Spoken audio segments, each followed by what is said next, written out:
মানুষের সাথে খারাপ ব্যবহার করাটা মূলত এক ধরনের ঋণ।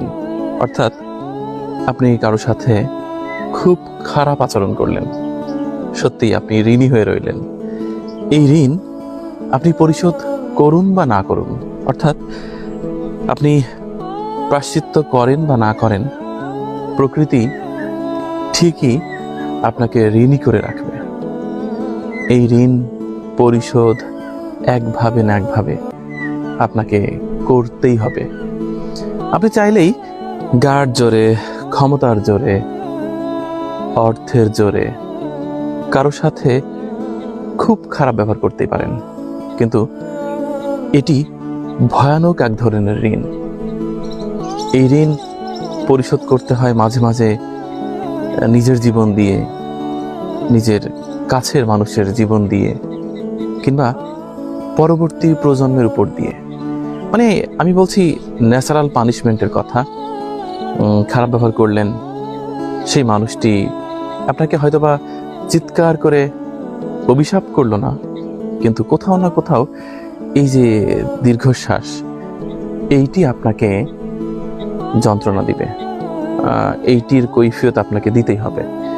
একটা সময় গিয়ে, একটা বয়সে গিয়ে, সেটি কোন সময় কখন কেউই ঠিকঠাক বলতে পারবে না, কিন্তু দিতে আপনাকে হবেই। আপনি আজ কারোর সাথে খারাপ আচরণ করছেন, কাউকে ঠকালেন, কারোর সাথে খুব বাজে আচরণ করলেন, কিন্তু মাথায় রাখবেন এটি এক ধরনের ঋণ। এবং এই যে তার কাছে ঋণী হয়ে থাকাটা, এইটা খুব ভয়াবহ।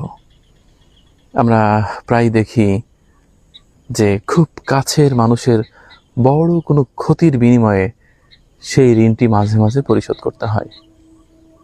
যদিও সবার জন্য আমরা দোয়া করি এরকম ভয়াবহতার মুখোমুখি কেউ না হোক, কিন্তু আমার মনে হয় সকলের সাবধান হওয়া উচিত।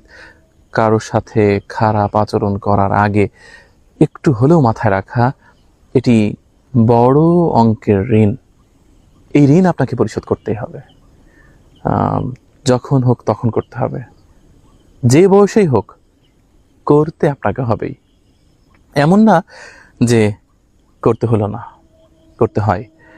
এখন বলবেন যে অমুক আমার সাথে খারাপ ব্যবহার করেছিল, খারাপ আচরণ করেছিল, ব্যথা দিয়েছিল, কষ্ট দিয়েছিল, কিন্তু কই, তাকে তো কিছুই হতে দেখলাম না। এটি আপনার ভুল, কারণ চার দেয়ালের মধ্যে তার ব্যক্তিগত জীবনে অগণিত রাত নির্ঘুম জেগে থাকা, কত কিছুর বিনিময়ে ঋণ শোধ করতে হয়।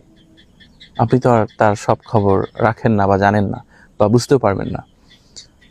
তাই কারোর সাথে খারাপ আচরণ করার আগে অবশ্যই আমাদের মাথায় রাখতে হবে, খারাপ আচরণ করা মানে ঋণী হয়ে যাওয়া। সেই ঋণের পরিশোধ খুব ভয়াবহভাবে করতে হয়। এটি যেন কারো বেলায় না ঘটুক, আমরা সেই কামনাই করি। সকলেই মিলে মিশে ঈর্ষাটাকে দূরে রেখে, হিংসাটাকে কবর দিয়ে, ভালোবাসা বোধটাকে প্রাধান্য দিয়ে সকলে একসাথে বসবাস করতে পারবো, এমনটিই প্রার্থনা, এমনটিই কামনা। আমরা কেউই চাই না কেউ কারোর ভারী নিঃশ্বাসে জ্বলে পুড়ে ছারখার হয়ে যাক।